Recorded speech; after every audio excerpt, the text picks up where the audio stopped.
Friends, இன்னைக்கு வேலைக்கிழமை நம்ம வீட்டு வேலைக்கிழமை சமையல் பார்க்கலாம்.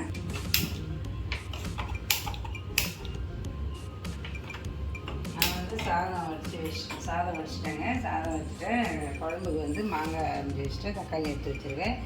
வெங்காயமும் கட் பண்ணிவிட்டேன். தேங்காய் துருவல் வந்து குழம்புக்கு தேவையானது வந்து துருவி வச்சுருக்கேன்.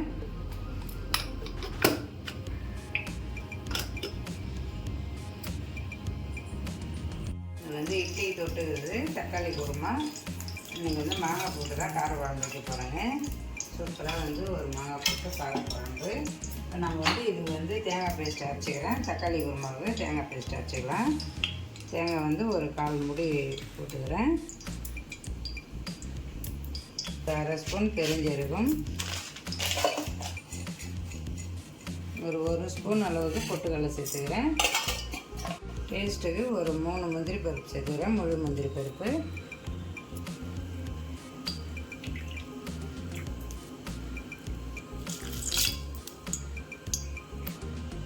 தக்காளி குருமாவுக்கு இந்த பட்டை, ஒரு துண்டு பட்டை, ஒரு ஏலக்காய், கொஞ்சம் கல்பாசி, ஒரு பிரியாணி இலை, 2 கிராம்பு எடுத்து வச்சுருந்தா அதை சேர்த்துக்கலாம்.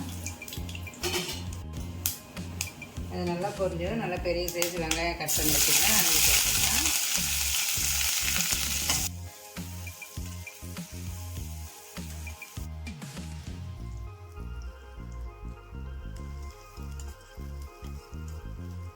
மிளகு நல்லா பொரிஞ்சதும் வெங்காயம் சேர்த்துக்கிறேன்.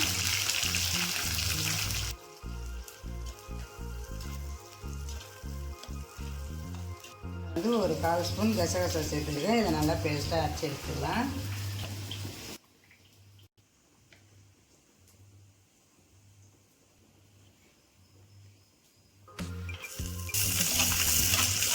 மீடியம் சைஸ் பூண்டு ஒன்று கட் பண்ணி வச்சுன்னா அதையும் சேர்த்துக்கலாம். பெரிய சைஸ் தக்காளி ஒன்று அதையும் போட்டுக்கிறேன்.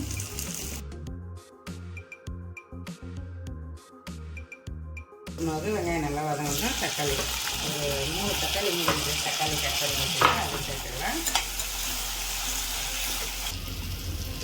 வெள்ளை கடலை ஊற வச்சுருந்தேன், அதை அவிச்சு வச்சுருக்குங்க. இப்போ சுண்டல் வந்து பசங்களுக்கு கொடுக்குறதுக்காக அவிச்சேன். அதையும் கொஞ்சமாக காரக்குழம்புல ஊற்றிக்கிறேன். இது வேக வச்ச தண்ணின்றதுனால தண்ணியோடய சேர்த்துக்கிறேன். வெறுமிளகாத்தூள் ஒரு ஸ்பூன் போட்டுக்கிறேன். இது வீட்டில் அரைச்ச தூள் தான், அதனால் வந்து 1 ஸ்பூன் சேர்த்துக்கிறேன். குழம்புத்தூள் உங்கள் காரத்துக்கு ஏற்ற மாதிரி சேர்த்துக்குவாங்க. நான் வந்து ஒரு 2 ஸ்பூன் சேர்த்துக்கிறேன்.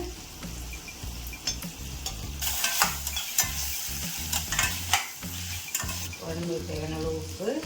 இது வந்து புளி வந்து கொஞ்சமாக சின்ன லெமன் சைஸ் அளவுக்கு எடுத்து ஊற வச்சுருக்கேன். இதை ஒரு கொதி வரட்டும் கரைச்சி சேர்த்துக்கலாம். அதுக்குள்ளே தக்காளி குருமாவும் நல்லாவே வதங்கிட்டு இதில் வந்து ஒரு கொத்து கருவேப்பிலை சேர்த்துக்கிறேன். இதுக்கு தேவையான மசாலாலாம் சேர்த்துக்கலாம். தக்காளி நல்லா இந்த அளவு நல்லா வதங்கணும்னா இது மசாலா சேர்த்துக்கிறேன். ஒரு ஸ்பூன் மஞ்சள் தூள், மிளகாத்தூள் ஒரு ஸ்பூன் சேர்த்துக்கலாம். உங்களுக்கு காரத்துக்கு ஏற்ற மாதிரி சேர்த்துக்குவாங்க. கலருக்காக காஷ்மீரி தூள் ஒரு ஸ்பூன் சேர்த்துக்கலாம். கரம் மசாலா தூள் ஒரு 1/2 ஸ்பூன். இந்த மசாலாலாம் சேர்த்து நல்லா கொஞ்சம் பச்சை வாசனை போகிற அளவு மிக்ஸ் பண்ணி விட்டுக்கிறேன். வந்து ஒரு கொதி வந்துடுச்சுங்க.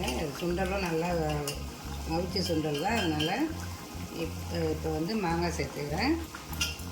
இந்த மாதிரி கட் பண்ணி வச்சுருக்கேன் மாங்காய், அதை சேர்த்துக்கலாம்.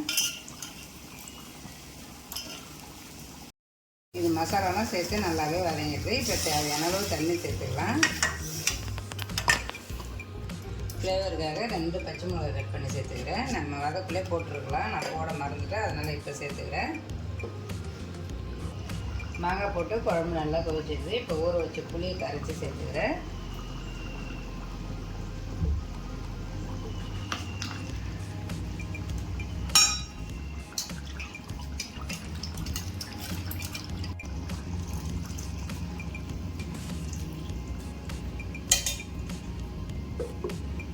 இது வந்து ஒரு 1/4 மூடி தேங்காய் எடுத்துருக்கேன். ஒரு 3 முந்திரி பருப்பு சேர்த்துக்கலாம். கார குழம்புக்கு கொஞ்சம் வந்து டேஸ்ட்டு நல்லா இருக்குங்க. மாங்காய் போட்டதால் புளியும் கொஞ்சம் கம்மியாக ஊற்றிங்க. இந்த மாதிரி மாங்காய் போட்டு கார குழம்பு வச்சுட்டு கொஞ்சமாக தேங்காய் அரைச்சி சேர்த்தாக்க நல்லாயிருக்கும். அதனால் கொஞ்சமாக தேங்காய் அரைச்சிக்கிறேன்.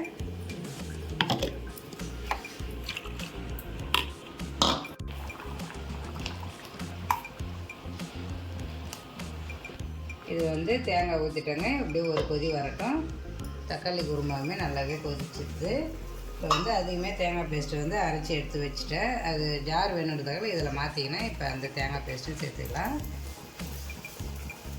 கொஞ்சமாக வந்து தண்ணி, நம்ம ஜார் தேங்காய் அரைச்சோம் இல்லையா, அதை மட்டும் அலசி ஊற்றிக்கலாம். கொஞ்சம் திக்காகவே வைங்க, ரொம்ப தண்ணியாக இருக்கக்கூடாது. அப்போ தான் டேஸ்ட் இருக்கும், நல்லாயிருக்கும். நிறைய பேருக்கு செய்கிறீங்கன்னா எல்லாமே கொஞ்சம் அதிகமாக சேர்த்துக்கோங்க, வெங்காயம் தக்காளி எல்லாமே. நான் வந்து இப்போ ஒரு 4 பேருக்கு தேவையான அளவு வைக்கிறேன். உப்புமே போட்டுட்டேங்க. இப்போ கொஞ்சம் பத்தாத மாதிரி இருக்குது, கொஞ்சமாக உப்பு சேர்த்துக்கலாம். இன்றைக்கி வந்து நெல்லிக்காய் ஜூஸ் தாங்க போட போகிறேன். இதுக்கு வந்து ஒரு 4லேருந்து 5 நெல்லிக்காய் எடுத்து வச்சுருக்கேன். ஒரு லெமனு, ஒரு துண்டு இஞ்சி எடுத்து வச்சுருக்கேன். இதை வந்து இதில் அரைச்சிக்கலாம். நெல்லிக்காயும் இஞ்சியும் போட்டு ஃபஸ்ட்டு அரைச்சி எடுத்துக்கிறேன் நல்லா பேஸ்ட்டாக.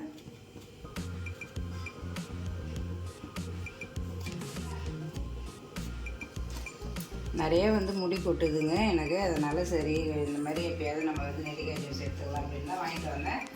ஒரு 2 நாள் மோர் அடித்து குடித்தேன். அதான் நம்ம தான் தெரியும் இல்லையா, எல்லாருமே நம்ம வந்து ஏதாவது ஒன்று ரெகுலர் பண்ணலான்னு நினைப்போம். கண்டிப்பாக வந்து அது எல்லாருக்கும் சக்ஸஸ் ஆகுமான்னு தெரியல. அது எது செய்யணுனாலும் அந்த ஒரு வாரம் வர்றதே கொஞ்சம் கஷ்டமாக தான் இருக்கும். அந்த மாதிரி நானுமே சரி ட்ரை பண்ணலாம், கொஞ்சம் இருக்கிறது முடியாது காப்பாற்றிக்கலாம் அப்படின்னு பார்க்குறேன். அது என்னென்னா நம்மளுக்கு வந்து டைம் செட் ஆக மாட்டேது. ஏதாவது ஒரு சளி வந்துடுது, ஜூஸ் குடிக்கிறது. இப்போ ரெகுலராக நம்மளால் வேலை இருக்கிறதுனால அதை மெயின்டைன் பண்ணவும் முடியல. இப்போ வந்து தேங்காய் ஊற்றி தக்காளி குருமா நல்லாவே சூப்பராக ரெடி ஆகிடுச்சு. பார்க்கவே நல்லா அவ்வளோ சூப்பராக இருக்குது.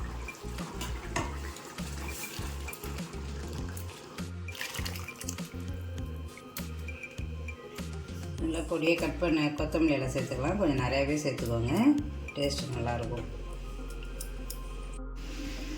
மாங்காய் காரக்குழம்புமே நல்லா சூப்பராக ரெடி ஆகிடுச்சுங்க. மாங்காய் சுண்டல் காரக்குழம்பு நல்லா பொடியாக கட் பண்ண கொத்தமல்லி எல்லாம் சேர்த்துக்கலாம். நல்லா வாசனையாக சூப்பராக இருக்குதுங்க காரக்குழம்பு. இது வந்து விதை எடுத்துட்டு நெல்லிக்காயெல்லாம் அரிஞ்சு போட்டுட்டேன். ஒரு துண்டு இஞ்சியும் அதிலே கட் பண்ணி சேர்த்துட்டேங்க. இப்போ வந்து ஒரு லெமன் சேர்த்துக்கலாம். இதிலே புழிஞ்சிக்கிறேன்.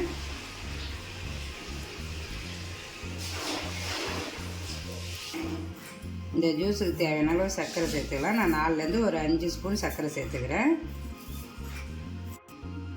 இதை நல்லா பேஸ்ட்டாக அரைச்சி எடுத்துக்கிறேன். இது நல்லாவே பேஸ்ட்டாக அரைச்சி எடுத்தாச்சு. இப்போ இதுக்கு நம்ம எந்த அளவுக்கு தண்ணி வேணுமோ ஜூஸுக்கு அந்த அளவு தண்ணி சேர்த்துக்கலாம். நான் ஒரு 5 நெல்லிக்காய் சேர்த்ததால ஒரு 4 பேர் குடிக்கிற அளவுக்கு தண்ணி சேர்த்துக்கலாங்க.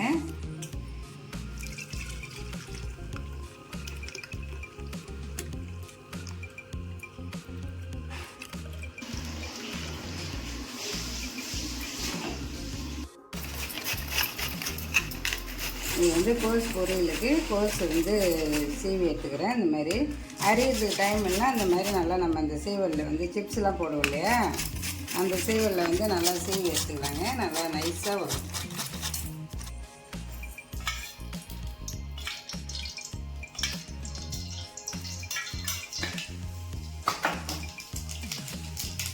கடுகு நல்லா பொரிஞ்சதும் ஒரு பொரியல் வெங்காயம் கட் பண்ணி வச்சுன்னா அதை சேர்த்துக்கலாம்.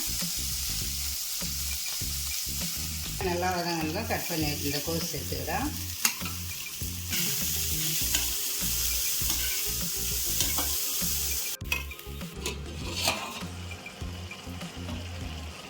வேக வச்ச சுண்டல் இருந்தது, அதை கொஞ்சம் சேர்த்துக்கலாம் கோஸ் பொரியலில். இப்போ வந்து காரத்துக்கு குழம்பு மிளகாத்தூள் ஒரு 1/2 ஸ்பூன் சேர்த்துக்கிறேன். கலருக்காக கொஞ்சமாக காஷ்மீரி தூள் ஒரு 1/2 ஸ்பூன் சேர்த்துக்கலாம்.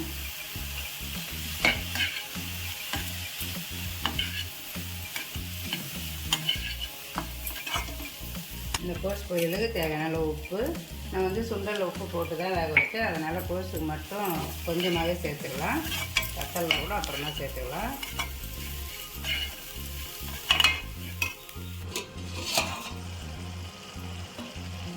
சூப்பராக வந்து நம்ம வீட்டு வேலைக்கிழமை சமையலாம் ரெடி ஆகிடுச்சு. சுட சுட சாதத்துக்கு மாங்காய் போட்டு நல்ல மூக்கடலை போட்டு சூப்பராக ஒரு கார குழம்புங்க.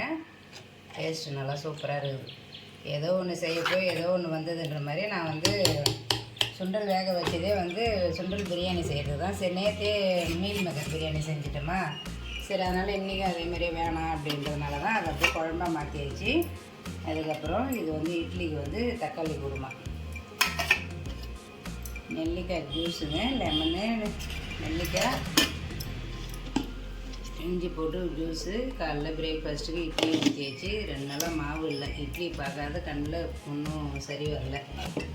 அதுக்கப்புறம் அவிச்ச முட்டை, அதுக்கப்புறம் கெட்டி தயிர், சுண்டல் அவிச்சதே கொஞ்சம் இருக்குது. அதுக்கப்புறம் கொஞ்சம் ஸ்நாக்ஸாக பசங்களுக்கு கொடுத்துக்கலான்னு அதையும் எடுத்து வச்சிட்டேன்.